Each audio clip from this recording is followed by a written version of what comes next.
আমন্ত্রণ জানাচ্ছি প্রবাস কণ্ঠ রাতের বুলেটিনে, powered by my NJ trip. শুরুতে জানাবো আজকের প্রধান শিরোনামগুলো। মালয়েশিয়ায় বাংলাদেশি কর্মীদের ধর্মঘট, সমস্যা মেটাতে টাস্ক ফোর্স গঠন। আসিয়ানকে ফিলিস্তিনের পক্ষে কথা বলার আহ্বান মালয়েশিয়ার। এবং কুয়ালালামপুরে দেহ ব্যবসায় জড়িত 7 আফ্রিকান নারী আটক। দেখছিলেন শিরোনাম, এবার বিস্তারিত। সর্বোচ্চ ছাড়ে সেরা অফারে বিমান টিকিটের নিশ্চয়তা দিচ্ছে এনজে ওয়ার্ল্ড। বিশ্বের যে কোনো স্থানে আন্তর্জাতিক বা অভ্যন্তরীণ রুটের বিমান টিকিটের জন্য আজই চলে আসুন এনজেডে। আপনাদের সেবায় 24 ঘন্টা তৎপর এনজেডের একঝাঁক দক্ষ তরুণ কর্মী। স্ক্রিনে দেখানো নাম্বারেও যোগাযোগ করতে পারেন আমাদের সঙ্গে। এনজে ওয়ার্ল্ড, বিমান টিকিটের একটি নির্ভরযোগ্য প্রতিষ্ঠান। মালয়েশিয়া গ্লাভস ছাঁচ প্রস্তুতকারী প্রতিষ্ঠান মেডিসিরাম এসডিএন বিএসডিতে বাংলাদেশি শ্রমিকদের সঙ্গে সাম্প্রতিক ধর্মঘট ও বিক্ষোভের পরিপ্রেক্ষিতে একটি অভ্যন্তরীণ টাস্ক ফোর্স গঠনের সিদ্ধান্ত নেওয়া হয়েছে।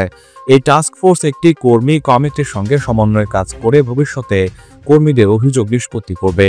প্রতিষ্ঠানটির চেয়ারম্যান আরুমুগাম সুপাইয়া জানান, কর্মপরিবেশ ও বাংলাদেশে আসার আগে কর্মীদের দ্বারা পরিশোধিত নিয়োগ ফি নিয়ে কয়েক সপ্তাহ ধরে চলমান উত্তেজনার অবসান ঘটিয়ে শনিবার দুই পক্ষের মধ্যে এক সমঝোতায় পৌঁছানো হয়েছে। তিনি বলেন, উভয় পক্ষ এখন ভবিষ্যতের দিকে ইতিবাচকভাবে এগিয়ে যাওয়ার এবং প্রতিষ্ঠানের মুনাফা ও আর্থিক সুস্থতা নিশ্চিত করার ব্যাপারে একমত হয়েছে।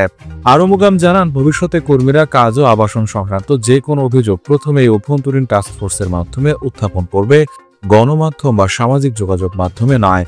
শ্রমিকরা দাবি করেছিলেন, বাংলাদেশে থাকা এজেন্টদের দেয়া নিয়োগ ফি তাদের ফেরত দিতে হবে।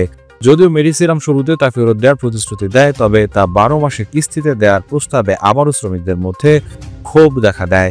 ফলে প্রায় 180 জন বাংলাদেশি শ্রমিক গত 6 ও 18 মার্চ 2 দফায় কর্মবিরতি পালন করেন।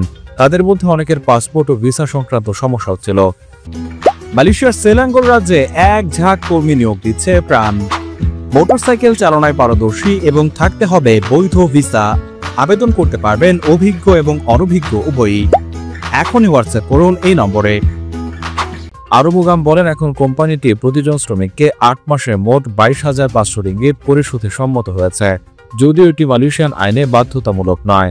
তিনি আরও বলেন, এই সংকটকালীন সময় বাংলাদেশি শ্রমিকদের সঙ্গে সংলাপ স্থাপনের সহযোগিতার জন্য অভিবাসী অধিকার কর্মী অ্যান্ডি হলকে ধন্যবাদ জানান।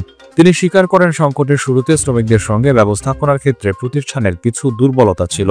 তবে তিনি দাবি করেন, কিছু ব্যক্তি পরিস্থিতিকে অনাকাঙ্ক্ষিতভাবে উত্তপ্ত করে তুলেছিল এবং শ্রমিকদের ধর্মঘট মূলত নিয়োগ ফি নিয়েছিল, বেতন বকেয়া সংক্রান্ত নয়।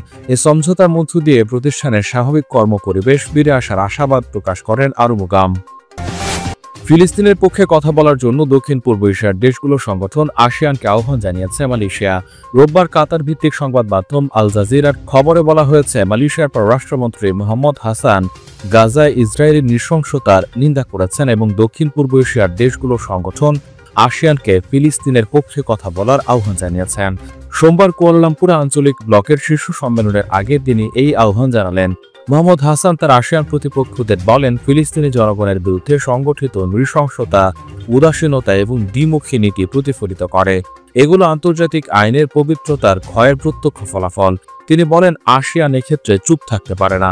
10 সদস্যের আঞ্চলিক এই ব্লকে আগে ফেব্রুয়ারি মাসে ফিলিস্তিনি অধিকারের প্রতি তার দীর্ঘদিনের সমর্থন ঘোষণা করেছিল। মুসলিম সংখ্যাগরিষ্ঠ মালয়েশিয়ার ইসরায়েলের সঙ্গে কোনো কূটনৈতিক সম্পর্ক নেই।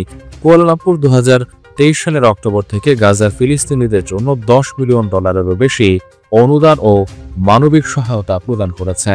গাজা ইসরায়েলি হামলার মাত্রা দিন দিন আরও বেড়ে চলেছে। গাজার স্বাস্থ্য মন্ত্রণালয় শনিবার এক প্রেস ব্রিফিংয়ে জানিয়েছে, গত 24 ঘন্টায় ইসরায়েলি হামলায় আরও 79 জন ফিলিস্তিনি নিহত হয়েছেন।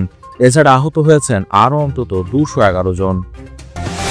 মালয়েশিয়ার রাজধানী কুয়ালালামপুরের জালান নাগাসারি ও জালান চাংকাট এলাকায় যৌন পেশায় জড়িত থাকার অভিযোগে 7 জন আফ্রিকান নারীকে আটক করেছে কুয়ালালামপুর পুলিশ। শনিবার রাতে চালানো বিশেষ এই অভিযানে এসব নারীকে আটক করা হয়। অভিযান পরিচালনা করে কুয়ালালামপুর পুলিশের D7 শাখা, মালয়েশিয়া ইমিগ্রেশন বিভাগ এবং কুয়ালালামপুর সিটি হল DBKL। কুয়ালালামপুরের পুলিশ প্রধান দাতুক রুস্তি মোহাম্মদ ইসা জানান, আটক নারীরা 25 থেকে 42 বছর বয়সে এবং তারা রাস্তার পাশে দাঁড়িয়ে বিদেশি পুরুষদের লক্ষ্য করে যৌন সেবা দিচ্ছিল। প্রতিজনের কাছ থেকে 150 থেকে 200 রিঙ্গিত পর্যন্ত অর্থ আদায় করা হতো। অভিযানটি রাত 11টা থেকে ভোর 4টা পর্যন্ত চলে। অভিযানে 33 জনকে জিজ্ঞাসাবাদ করা হয়, যাদের মধ্যে রয়েছে 7 জন উগান্ডার নারী, 9 জন বাংলাদেশের পুরুষ, 4 জন ইন্দোনেশিয়ান নারী এবং 12 জন স্থানীয় নাগরিক। পুলিশ জানায় অভিযানে 12টি কন্ডোম, 2টি টিস্যু রোল এবং 450 রিঙ্গিত নগদ অর্থ উদ্ধার করা হয়েছে, যা অসামাজিক কার্যক্রমে ব্যবহৃত হয়েছে বলে সন্দেহ করা হয়। ডিবিকেএল অভিযানের সময় একটি কম্পাউন্ড নোটিশ জারি করে এবং 5টি জিনিসপত্র জব্দ করে।